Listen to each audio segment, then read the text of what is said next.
For us, becoming foster parents, it was quite easy really. I applied and then within a day I got a phone call, and I think within the week they came to visit us and they went through all the questions and they stayed about a couple of hours and sort of just answered any questions we might be concerned about, any worries. And then the process takes about 6 months. Yeah, it was quite a seamless process really to become a foster parent. If you were to contact us, that goes to, I think, our enquiries team.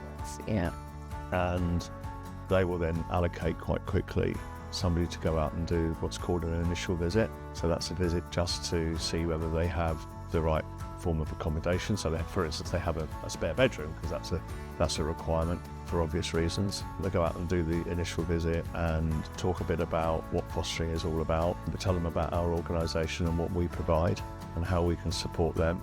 And then a decision is made as to whether to put those forward for our Prepare to Foster training. We would then allocate an independent social worker to undertake a fostering assessment. We will start doing the checks, because there are a number of checks that have to be done. You will need to have a medical check, and people shouldn't be worried about that, because you can have lots of medical conditions and still be able to foster. It's about your fitness to foster. The same as people worry about, are they too old to foster? There's no maximum age to foster. There's a minimum age. You need to be over 21.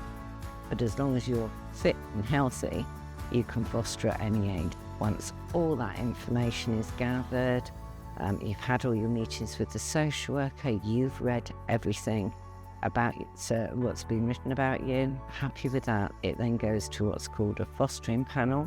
And then they will ask you some questions at the panel, and then they will make a decision on whether or not they recommend you to foster.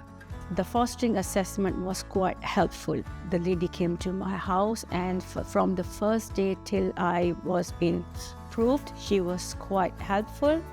And she gave me all the paper information or website, anything. On my first panel, there were loads of people in the police and everyone was there. But the thing is, I already got loads of information and help from ISP, which was quite useful for me. The process to become a foster parent can feel quite daunting. There's lots of visits and background checks, but supported all the way through, know what stage you're at and what's next. It just basically training, checks. Had an independent social worker assigned to us who just sort of took us through everything, and it just felt like meeting up with a friend really, coming to the house and meeting my birth children. I've been a foster carer for 9 years now. Love it. Best thing I've ever done. Best choice I ever made. I do praise fostering because I think we really need a lot more foster carers out there. There's so many children that need a good home, need to be looked after and to be safe.